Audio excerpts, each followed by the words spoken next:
پارتی دیموکراتی کوردستان بڕیاری بایکۆتکردنی هەڵبژاردننی پەرلەمانی عێراقی لە کەرکووک و دیالە و سەلاحەددیندا لایەنەکانی تریش بە لیستی جا بەشداری پرۆسەکە دەکەن. ئەوەش لە کاتێکدایە عەرەب و تورکمان خۆیان ڕێکخستوتەوە. بۆیە بەڕای چاودێران یەکدەنگ نەبوونی کورد پێگەی لەو ناوچانە لاوااستر دەکات. زیانەکانی ئەوە زۆرترە کە بەشداری بکەیتەوە شەرعیەت بەو حاڵەتی داگیرکاریەوە کووتم هەیە بیدەیت، چونکە لە ڕاستیا کەرکووک لە دیدی پارتیا داگیر کراوە و ئەمەش پەیامێکە بۆ ئەوانەی هەستان بە داگیرکردنی کەرکووک و ئەوانش کە خیانەتیان کرد لە کەرکووک.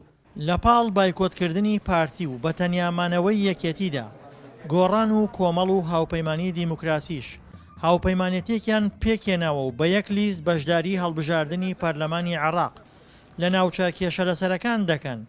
بۆیە هەرزوو ئەم سێلایەنە کەوتنە بەر ڕەخنە و بە تێکدانی یەکدەنگی کورد تۆمەتبار کران.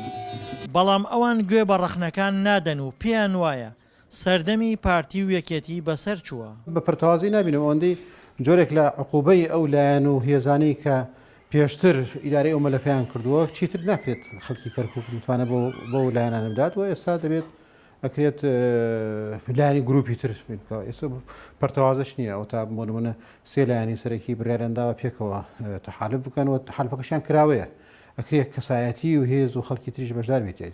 بایکۆتکردنی هەڵبژاردن لەلایەن پارتیەوە لە کەرکووک لە کاتێکدایە بەرپرسانی ئەو حیزبە دەڵێن لە نینەوە بەشدار دەبن. ئەمەش ڕوبەڕووی ڕەخنەی کردوونەتەوە بەوەی بۆچی لە کەرکووک بایکۆت و لە نینەوە بەشدار دەبن.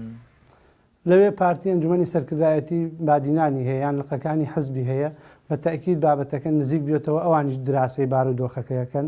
ئەم بڕیارە کە دراوە ئەنجومەنی سەرکردایەتی کەرکووک گەرمیان داوێتی نەک مەکتەبی سیاسی بە تەئکید حەزب لە بادینانیش گەیشتە ئەو قەناعەتی کەوا لە مەسلحەتە بایکۆت بکات لە بادینانیشیکە. یەکدەنگ نەبوونی کورد و بایکۆتکردنی پرۆسەی هەڵبژاردن لەلایەن هەندێک لایەنی سیاسیەوە مەترسی ئەوەی دروست کردووە کورد دووچاری شکست لە ناوچە کێشە لەسەرەکان بکاتەوە و پێگەی کورد لەو ناوچانە هێندەی تر لاوااستر ببێت. دڵشادن دەنگی ئەمریکا پارێزگای کەرکووک.